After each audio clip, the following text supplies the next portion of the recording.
Hi guys, welcome to another review for my second pick. His second pick. Sticking with the werewolves. American Werewolf in London, 1981, directed by John Landis, which is a bit of a surprise because he's known as more of a comedy comedian director. Yeah, exactly. Yeah, Blues Brothers, a couple of the Animal Houses there. But there was just one Animal House. They're National Lampoon's. Yeah, that's what I mean. Yeah, I meant National Lampoon movies. Animal House. And then he even did the Jamie Lee Curtis movie Trading Places. That was John Landis. He stuck with comedy, pretty much throughout his career. But this was a pretty effective horror movie. But there is a comedy element, so you could call it a horror comedy there. Yeah. But I mean, it's pretty dark, especially when it's like the werewolf attacking people and shit. The effects won this movie, man. Yeah, Rick Baker. Rick Baker's so good. effects. He's fucking fantastic. Makeup artist, and it won an Academy Award for which is unheard of for like a horror movie winning best special effects. So it won an Academy Award. Rick Baker really made a name for himself after this film. Had a decent budget though. Like we talk about the effects in The Howling. Yeah. Shit, already it's switching the thing. I know it does it. Yeah, but we're talking about the effects in The Howling. I mean, The Howling's effects are really good for the budget too. Like we were talking about 1 million. This had like $6 million budget, so it was a bigger thing. They're able to show more parts of the body extending. But didn't Baker have a part to play in Howling as well? Yeah, he was originally started with Rob Bottin. They started on that project, but because he worked with John Landis on other projects, and this came out the same year as Howling, so they were kind of being made at the same time, Howling and American Werewolf in London. So Rick Baker had a bigger budget. But imagine Baker and Bottin on the same set though, doing the same. Well, they were starting to. Yeah, that's Howling. it. I'm sure Rick Baker actually worked a bit on the Howling before he left to do this, and I'm sure he's like, Rob Bottin can do this, that's it. Don't need both of us. For sure. That was his chance to, with a bigger budget for Rick Baker, and Rob Bottin had his chance the next year with John Carpenter's The Thing. That's it. They all get their chance by themselves, They all deserve their one big break to show what they can do, not as a partner. But so Rick Baker was well known for this afterwards. Rob Bottin for The Howling, great werewolf movies set in both released in 1981. Yeah. This was after though. This was in the summer of 1981, I believe. So this was the second one after The Howling. And this is a fantastic film. The setting is great. The setting. I love that like English back. You know what I mean? It's like a backcountry style. I think where that slaughtered lamb. Pub, that's East Proctor. And the mountains there, the moors and everything. That's the Black Mountains in Wales, I'm pretty sure, and stuff like that. And then we're in like London, some scenes and stuff like that. So it's got the a real English feel. Yeah, I love it. But fantastic movie nonetheless. So we had like about $6 million budget, made $62 million worldwide. Wow, huge, massive. Still success. Making money. It's kind of for sure you can kind of say like a cult following for two. Oh yeah, people love this movie. This always gets released. That's it. It's special always edition. Yeah, always around now Halloween time. This is always playing on the big channels there, the AMC's and all that stuff. Like when you think werewolf movies, this is always like people's top 2, top 3. Definitely. Where would you place it? Werewolf movies. This is my second. Your second favorite one? Yeah, Silver Bullet, American Werewolf in London, The Howling. But I mean, there's not much difference. No, it's just how I grew up with the films. No, absolutely. We all have and anybody that knows Ian, when he places your movies, a lot of your movies, they have like a 1% difference. You'll give it a 9, but then it'll be like a 8.9. 8.9. Kind of thing. It's like when you ask him his Carpenter movies, Halloween's just solidified number 1, but like one day it'll be The Thing Part 2 or Carpenter Part 3. It always switches. You know what I mean? Like Thing number 2 and Christine number 3. Yeah, exactly. But it's always like a 1. Yeah, I know. It's like a 0.1. Yeah, I love Christine as well. It's up there for werewolf movies for sure. One of the greatest of all time. Another thing for the music too, you notice a lot of the songs. They all have the moon theme. The moon theme, like Van Morrison's Moon Dance, and they got Blue Moon. Blue Moon by Bobby Vinton, I think. Bobby Vinton, yeah. They had CCR chorus. I see a fair moon rising. So it has great music like that for the soundtrack, but Elmer Bernstein does like the score, and it has like really a good score too. I really just enjoy the music in its entirety. It's really really done well, effective. So let's get into the movie there. Maybe you've seen in the background, you see them on a truck with the sheep there. So they get let off, they're trekking through the mountains here. Two best friends. One's played by David Naughton and Griffin Dunn. Yeah. They play best friends, like backpacking through Wales or whatever. Just going to do a backpack through England there. That's the Morse, yeah. Yeah, it's great, man. I love it. I love the scene at the slaughtered lamb there. I like that scene. Like, it looks like a real like pub feel. Like, it's great. And those fucking people there are rude, eh, man? Like, yeah, you did. There's no food here. Yeah, never no He's food. Like, you're sending them out. That's murder. Yeah. He's like, so be it. Yeah, I know. But a few of them actually head back and that's it to save them. Yeah, that's right. So yeah, the two guys, it's cold, it's foggy, it's getting dark out. So they step into the Slaughtered Lamb, this pub right here. That's right. They're outsiders, so everyone's looking at them strange. And one of the guys says this was a weird joke, it's still to have a, whatever. But the Griffin Dunn is dying to know what that star is. Is it a Star of David? Is it Jewish? These guys aren't Jewish, you know what I mean? It's satanic? Yeah, it's something to do with satanic. Yeah, that's it. He's talking about cults and werewolves. Yeah, that's it. He's like talking. He's just like, what is that? That star? In the middle of everyone laughing. And the guy just like, he misses his shot. He's like, I never miss a shot. Yeah. Yeah, but like, relax, buddy. You're not playing on TV here for $100,000. Like, it's okay if you miss that board. Nothing's going to change in your life. This guy's fucking life is ruined because Dart didn't hit the board. And then the bald guy there, that's kind of like the one. He's like running the show. Yeah, he's the one who said the joke, and he's like, just go on. Is this place not for you? Whatever. He wants them out of there. So they're really feeling like uncomfortable, especially after the guy asked about that star up there. And they're like, they're getting ready to get out of there. I love their jackets, by the way, I don't know. It's this nice red jacket. Big, it's all red, and the other guy has like a dark green. Jacket. Yeah, weird puffy jacket, but man, I don't know. There's something about those jackets that are iconic to the characters. I don't know. It's almost like... look at this cover, man. Look at it. I don't know. There's something so iconic about those and even here, they show you like the background. It's the only thing that's in color are their jackets. Yeah, I look at the jackets, man. They look great. So they're getting ready to go, but they at least some of them warn them. They're like, don't get off the road. Yeah, don't get off the road. Yeah, exactly. Yeah, stay off the moors and all that. Right. Fuck. So they're like, okay, whatever, So when they head out, some of the pub people are, start talking to each other, and they're like, we sent them out there, and there's howling happening, and they hear howling after. We should have never left the street. Yeah, well. Yeah, because you see when they're talking, just having a good conversation, whatever. You see that they're on the road, and you see the exact moment when they actually hit the grass. Yeah, that's it. Towards the moors there. So they don't even realize it's happening because it's starting to fog up. The rain starts kicking in here too. It's great set. I like the scene. Yeah, you see their breath. Yeah, that's it. Their jackets you feel like look they're cold soaked too. Because of that material, the jacket. I mean, they look soaked. And then you hear the howling out in the fields in the darkness. That's it. But then it gets closer and closer. I love it. And they go that direction, You think it's like a sheepdog? No, they have something up there. They're not feeling too safe right now. That's it. But yeah, they get a fucking attacked, man. But his buddy David slips. That's right. And Griffin Dunn is like, come on, you scared me, you shit. And but that's a good attack. That's a good attack. I like that. The wolf looks great. But they're ripping at his throat and shit. And but his buddy David takes off. He's like, oh, Jack. Jack. That's his buddy's name there. He's like, oh, Jack. Now he heads over. His neck's already been ripped apart, That's when the wolf gets him, and then he gets blown away. He starts attacking him, but only gets like a scratch or whatever. That's it. And some of the pub people end up going out and finding those shit guys. Out of that fucking wolf. But the fucking wolf turns. You see him as like a regular man. Yeah, he's just lying next to them. Yeah. So when they head to the hospital after, the doctor there and the nurses aren't made aware of the real situation. I think the town people and even the doctors or the police of that town kind of keep it a secret what's going on over there. In the small town, where the slaughtered lamb is in that small town, but where they are in London, I think where the hotel is, not where the hospital is, not many people know about that. You know what I mean? No, they just think there's a crazy lunatic that that's right. Escaped and killed one of his friends, and he's ended up in a hospital. And that's why the doctor even says, he's like, must have been some strong man. You know what I mean? They do that kind of damage. Fucking his friends ripped his shit. The makeup effects not only for the werewolf though, for his friend that's decomposing, Jack. So every time you see him, he's further along in his decomposing. To the point where in the theater, it's just eyes and his teeth. Yeah. He's like, hi, David. He just his teeth. He has no lips left. No, it's so fantastic, the makeup effects, man. It really makes the movie.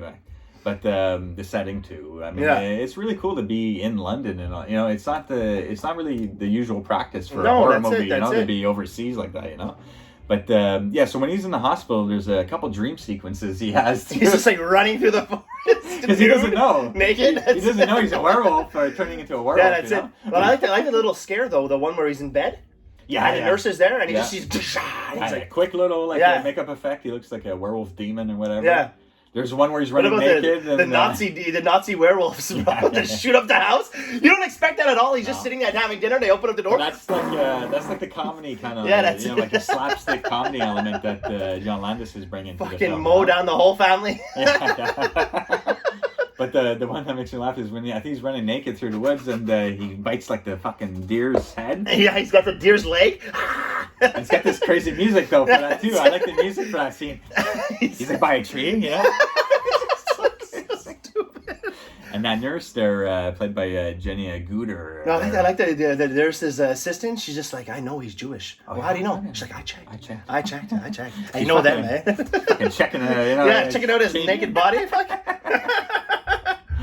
Friggin', what a hospital it'd be. It's like in Hard to Kill with Seagal. Yeah. Where she lifts up the drapes, she's just like, you have so much to live for. They probably stole it from this. Yeah, that's it. Just wrote it a different way. Yeah, that's it. But the main nurse that takes care of him and then takes him home after, I remember her in a couple of things, like Child's Play 2, I think she has a small role in stuff like that. But yeah, a lot of these actors didn't do a lot later on. No, that's it. But Griffin Dunne is one of my favorites because of After Hours. I've talked to you about that movie many times. And we'll review it shortly. But it seems like I was saying before we started filming, is just like I said, it's like the actors and actresses didn't do too much, but the effects is what these guys went off. Star, like Baker Award. Yeah, that's it. Baker went off and like. That's it. The effects are the star of the film. Yeah, that's it. But yeah, John Landis does a really good job. He was on the rise, man. Like he was making good comedies, made this, and continued to make good comedies, man. He was a really solid filmmaker for a long, long time, John Landis. But yeah, while he's also in the friggin' hospital, he sees his buddy Jack for the first time. Fuck, does it ever look good though? Yeah, that's it. He's like sliced open. Yeah, it looks so good. And there's one piece of his skin that's like hanging and it's like dangling every time he talks. And it just caught my eye. I couldn't stop staring at this like dangling loose skin. It's just like that. Yeah, that's what I'm saying. Yeah, it's so gross. Good, it's so well done. And comes like close to him, like. And he's just like a lot of people were at my funeral. Yeah. And even one girl was crying. And he's like, you should kill yourself.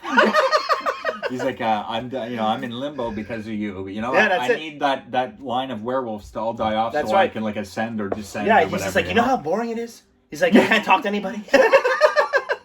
And it gets worse and worse. Yeah, that's it. Oh, bro, and he's like, I think there's the second time you see him there in the house when he closes the window and he's just there. I love that part. He's just like, that's where he's like medium decomposed. He's like gray. It's like a greenish gray. Yeah, you see him, I think, in one of these scenes here in the background. But he's still his best friend. It's just, yeah, that's it. It's just, he's like, come on, man, you have to kill yourself because you're gonna turn. That's it. You're gonna make more people look like me. You're either gonna kill people, because if you don't die out of it, you're gonna be one of the people that are stuck in limbo kind of thing, No, I mean, you're gonna be a werewolf if you live from it, and if you're killed, you're gonna be stuck in limbo. That's right. So come be stuck in limbo with me. You know what I mean? Come chill with me. Or kill yourself. No. Kill yourself so I could be set free. That's right. And so can you. Yeah, exactly. Yeah. And you won't cause other people to be stuck in limbo like myself. That's right. That's why you see in the theater after his first transformation, he attacks a couple people. Remember? Yeah. And the guy he attacks in the subway. He's in the theater. He's in limbo too. They're all just waiting. The whole theater is like. But that's how they like drive you insane after. Yeah, that's it. Even when you're not a werewolf. You're stuck with all the people you killed, and there's gonna it could be hundreds eventually bothering you to kill yourself. So yeah, it's cool, man. It's a really good story, really well done. No, I like it. Yeah, I love it a lot. I like the doctor in the film too. Mm-hmm. He's almost like a Dr. Loomis character in this movie. Almost, he's got that look too. He visits East Proctor after, and he talks to the pub people and stuff like that, and he's like, "You got anything to eat? No, we got no food here either."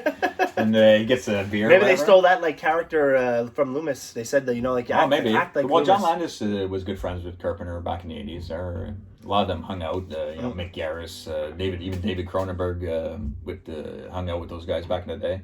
Toby Hooper, Wes Craven, all those guys were tight. Romero and all that stuff. Oh yeah, Romero for sure. Can't forget. Carpenter didn't he have like an interview not that long ago or something like that? He said he used to smoke joints with Romero. They used to get stoned together. Yeah, I think they shared a puff or two. Yeah, that's it. Well, at least it's only marijuana, nothing. No, they're not injecting heroin, and like some of these other fucking crazy filmmakers.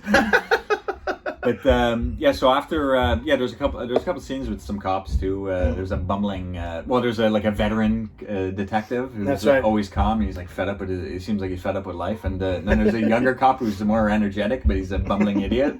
The first scene, he's talking to the doctor. He drops all the bedpans. Yeah, he's trying to put them all back together. Scotland Yard. He's like, don't worry. And later on, he's like, don't worry, we'll get him. The veteran cop's already left and closed the door. And he goes to leave, and the door's like closed in his face. Good day. But fuck, they think it's just the veteran cop's just like whatever, closed case, whatever. Whatever. The doctor looks more into it, and he talks about the werewolves and all that shit. That's right. When he visits the town, but that's a little later. He gets released from the hospital, but the nurse takes him in for fuck's sake. No, that's it. She's just like, I've only been with 7 guys. Oh, yes. And 3 of them were one-night stands. So there's a good love scene there. I think they're in the shower, on the bed, a couple different places there. You see it in here? Yeah, I think there's a little shot of it. But yeah, so he thinks he's he's all right. He's having a good time. He's hoping he's not doesn't really even mourn his friend's death, or he doesn't give a shit. Well, yeah, he's starting to forget about the past. Well, actually, it's been like 3 weeks too, though. Like 3 weeks to a month that this has happened. The original attacks. So but now he's staying with her and everything. I think you see him in the bathroom too. His friend, when he closes. Yeah, that's what I was just saying. Yeah. And then that leads to them talking in the front room. That's it. And he's like telling him to kill himself. That's even more. You gotta do. And that's where he tells her, his girlfriend, he's like, I'm really fucked up. Yeah, because she comes in and he's like talking to her. She thinks he's talking to himself, or some shit like that. That's right. But after the doctor goes to East Proctor to see the pub, and he he asks about werewolf because he was talking about werewolves or something for a little bit, and then there's that dark guy there. It's not as crowded as when the guys went. There's the main guy with the no hair who's playing chess kind of thing. That's right. And there's the lady bartender. It's not too many people, but that guy shooting darts kind of like leaves. Yeah. While he's there, and while the doctor leaves, he sees him over by the graveyard there. That's right. He's like, man, he tells him, there's something wrong with this place. No, for sure. Yeah. So he was the one too that even when the guys got kicked out of the bar the first time, he's the one that told the old bald guy. He's just like, that's pretty much committing murder. You know what I mean? Like you're sending these guys out to die. But maybe he could have let up on missing the dart and how it affected his life and made these guys feel so uncomfortable. Don't scare them like that. That's it. They wouldn't have to fucking hit the road. They'll know next time for sure. Yeah, for real. But the next day though, the doctor drives down there, and they're also David's home alone because she's going off to her shift, so the doctor's not at the hospital. That's right. She tends to her job and the kids and all that, and there's that kid who's like, no. Everything no. But when he's home alone, it's they got CCR playing there. Yeah, that's part there. But I love the transformation scene because he's like bored at home and all that. He doesn't know what to do. He's just sitting in the front room. Mm-hmm. It's just calm. He's waiting and you're waiting to see if it's actually going to happen. That he's going to transform. So he's just like calmly on the freaking couch or whatever, reading a book, and then he's like out of nowhere. Oh, it burns. His chest is closer. Then you see him he's lying. His whole body is changing. And it's a fantastic again a transformation. Oh, it's scene. So good. Really well it's done. So good. I feel. I mean, the transformation scene in the Howling's a lot longer. It's crazy. It's 3 minutes. 3 minutes at least. This is maybe like a minute and a half, 2 minutes, something like that. But there's more parts of the body that you're seeing. Right. And he goes down like a real werewolf. Yeah, in the other films, it's more like they're stand-up werewolves. I love the transformation scene in this movie. Probably one of the best. Yeah. And in the Silver Bullet, the backtrack of when he gets shot and it's transforming from a werewolf to human. That is good too. That is so good. All these werewolf things have great things about them. All these movies, the effects are fantastic, and mainly because it's all practicals. Exactly. There's no CGI in these movies. And that's how you make a classic. For fuck's sakes. I think there was a Wolfman movie released not that many years ago. Okay. All right, and I don't even want to see it because I know it's going to be CGI'd a la masse. Yeah, I remember. I think it was 2019, 2009 or some shit. Was Anthony Hopkins maybe in that, or Benicio del Toro? I have no idea, bro. Yeah, I know. I never seen that. I just know about it. I've heard of it, but I didn't even want to see it because I knew it was going to be a big CGI mess. Yeah, for sure. But I find like the face transformation in the Howling though better than the one in American Werewolf in London. Okay. It's just the way it bubbles, you know? Like that is so good. Yeah. That's it. Yeah. I mean, you do see it in here, but it's like I feel like in the Howling that was the main thing that they're yes, you know that effect was really pushing things, you know. So they really bubbled it, you know. No, for sure. Here they had a lot more to look at, you know. They showed different parts of the body, the hair coming out. That was so good. The feet extending and all that. So there's different parts, and the face, you know, it's a quick thing. It's a little quicker in here where it pushes out. It looks great. Yeah. Especially when it's like a full on, and you know, it looks really good, man. It's really well done. It's still one of the best today for sure. Rick Baker, you know. No, absolutely. And that's why I won. But I mean, look at we're comparing Rick Baker's this movie with Botine's Howling. I mean, we were talking about the two best in the business. Don't even compare them. They're the best in the business. Just sit back and just enjoy this beautiful work. Just enjoy it. Yeah. Don't compare them, man. They did an amazing job. Absolutely. For what they're especially for the budgets. I mean, well, this one was a lot bigger, and that's why I always look at the Howling like as a real masterpiece for makeup effects because they only had $1 million budget. Not all that went to the makeup, you know. So. And then when you give Botine a budget, look what he did with the Thing. Mm-hmm. You know what I'm saying? Like he didn't need to prove anything. Absolutely, you know, he's one of the best. There's no comparing. 100%. Then after the transformation scene, though, he hits the streets there and goes on a killing spree, a bit of a rampage there. He kills a couple. Yeah, that poor couple. Because they were supposed to go in the front door to meet their friends for you know, a night out or whatever. But they do. It's like, hey, let's go scare them. You know, let's go by the back door. Yeah. And like the side of the house is next to the woods. It's all darked out and shit. And that, you know, they get killed. I think their friends over here or something because the guy comes down with his brandy. He's like, Frank. Frank. Where the fuck sees his arm? His arm's So Frank's gonna be late, I think. And then there's and then of course there's the iconic subway scene that so good, bro. So good. The POV tracking shot through the tunnels, up the escalator, and all that shit. And there's a little Easter egg there along the walls. There's some there's some announcements for the final scene, like in the theater there. Okay. You know the theater where they go, like where he sits down with his buddy. Yeah. That's that scene, like is it's taking place in the theater, and there's some announcements along the wall in the subway. So it's just maybe like a little Easter egg, you know what I mean? If you catch it, maybe it's telling you that's where we're leading to. That's it. Yeah, the old porno theater. Yeah, that's where they go next day after. That's where the film kind of ends there. That's right. But yeah, so he kills that guy in the subway station. It's so good, man. It's one of my favorite scenes in the whole movie. It's so good. I think he kills some homeless guys too, because they're there with a little dog, and their little dog runs off, and then they hear a big howl. And the one of the bums is like, I don't think that's Winston. I don't think that's Winston. No shit. And then I think it cuts to the zoo at this point where you see the lions and all that. You know? Yeah, that's it. And he wakes up with the wolves. So it suggests that he killed probably all the homeless people. But yeah, he's naked with the wolves. He just in the zoo. He just breaks the wall, climbs in. The wolves don't escape. I mean, they're just there chilling with him, like. The gate's kind of pulled in. So yeah, he climbs out there, but he broke right into that. Where the wolves are sleeping in the zoo, and he wakes up naked as a man there. It's so good. Bro, he's hiding in the bush. Tells the little kid, he's like, hey. Come. I'll give you £1 for your balloons. I'll give you £1 for your balloons. He's like, okay. He takes grabs the kid's balloons, and the kid runs up to his mom. He's just like, an American man stole my balloons. It's a bit of a weird scine, though. But after you see fucking grab some woman's ladies. He just runs by. He shows up at his girlfriend's house with the coat on. Yeah, but I think he's also waiting for the bus or something, and he's barefoot, got the... It's like a lovely weather we've been having. People online are looking at him. It's so good, man. Then he heads back to her house. That's the comedic part of the movies, like these. Yeah, that's it. Yeah, there's so many funny things about it, but when it's dark, it's dark. You know. No, that's it. Absolutely, 100%. It's a horror comedy. I'm just gonna call it that.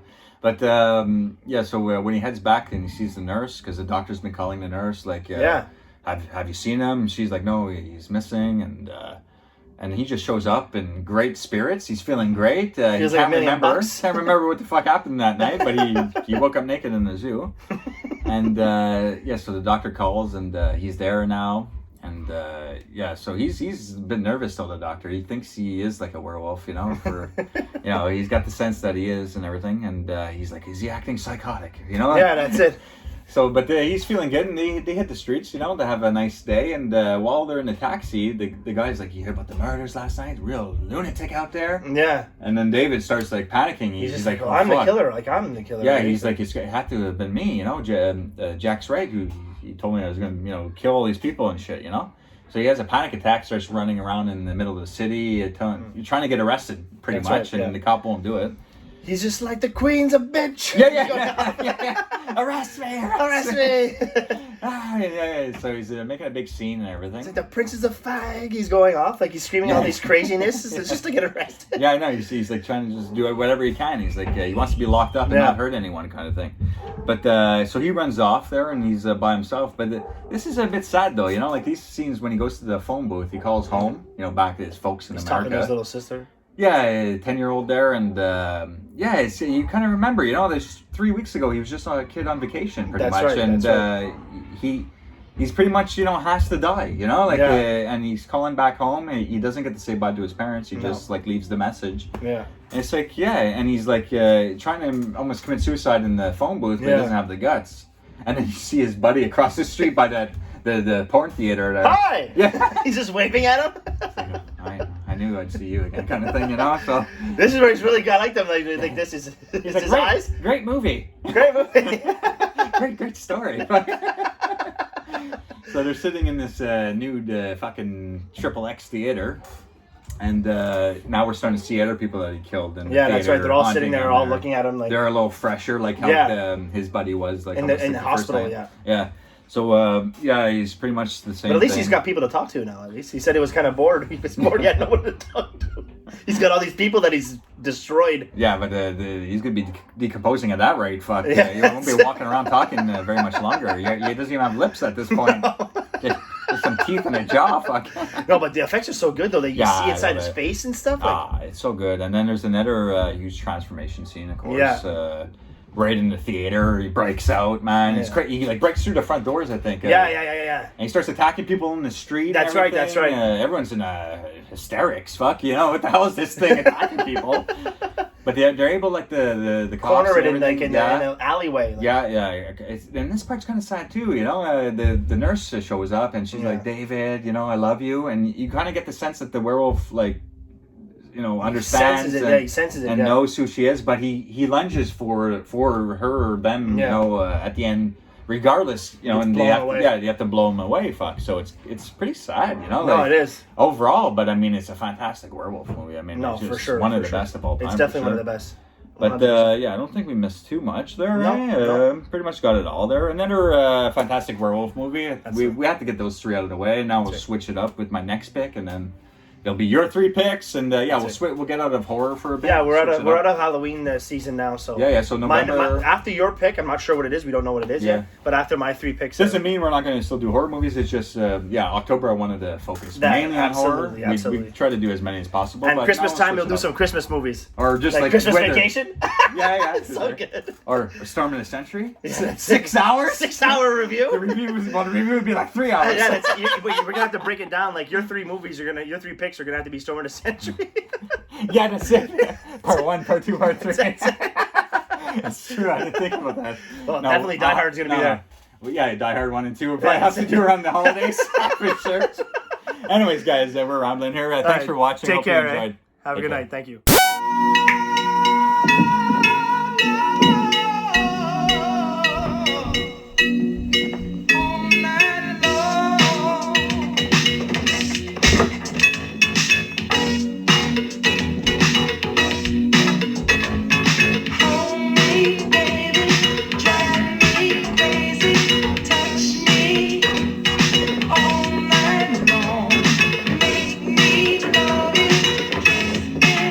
Save it.